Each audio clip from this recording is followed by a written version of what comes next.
Okay, let's jump right in. We're doing a deep dive today, focusing on, well, just one specific source, Psalms chapter 17. Right. And it's not just, ancient poetry. It feels incredibly personal. Exactly.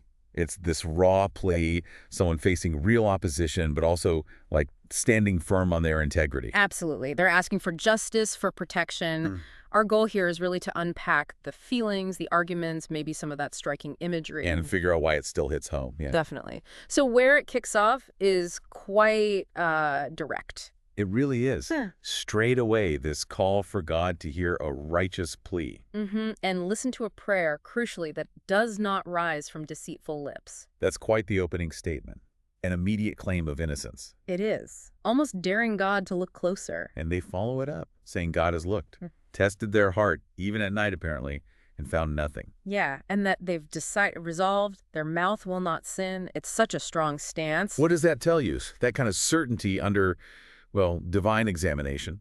It suggests a deep, deep confidence, not just in themselves maybe, but in God's ability to see the truth. And they link it back to something tangible. Right. They say they've avoided the ways of the violent specifically because of God's word. Ah, okay. So it's grounded. Their feet haven't slipped from God's paths, as they put it. Precisely. It's not just internal feeling. It's based on an external standard they're following. And all this leads to this, I don't know, remarkable confidence, even while they're clearly in trouble.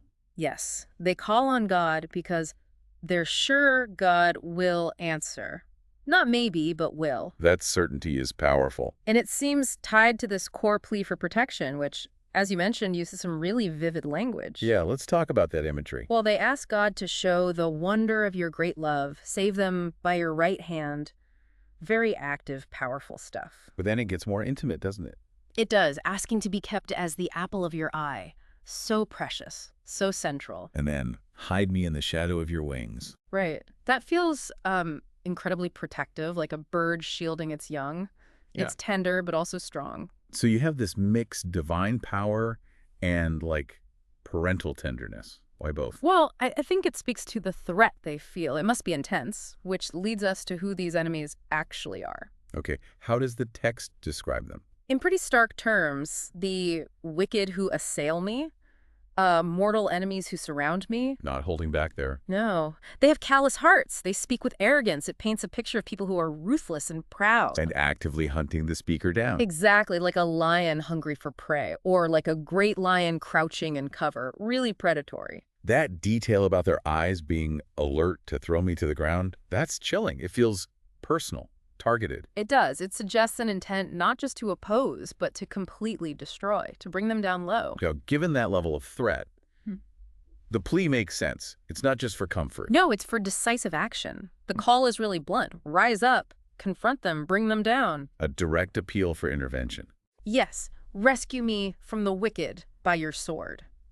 It's asking God to physically, powerfully step into the situation. And then the psalm shifts perspective quite dramatically near the end, right? It does. It draws this sharp contrast Between the speaker and who? between the speaker and these men of this world whose reward is in this life. Ah, okay. People focus purely on earthly things. Exactly. The text mentions their concerns. Worldly wealth, having plenty for their sons, leaving inheritances for their children.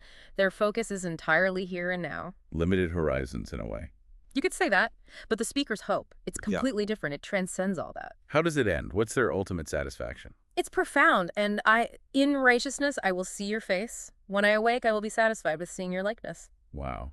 So not necessarily about winning now or getting rich. No, the ultimate hope, the ultimate satisfaction is seeing God's face, being in God's presence, in righteousness. It's future-oriented, God-oriented. So that's the core tension then. This intense present suffering, this real danger from worldly enemies. Versus this deep, unwavering integrity and a hope that's fixed firmly on something beyond this life, on God's presence itself. It really makes you think, doesn't it?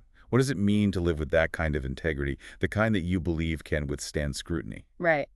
And how do you reconcile that very real human desire for justice now in this world with a hope that's ultimately placed somewhere else entirely? Something definitely worth pondering. What truly satisfies in the end?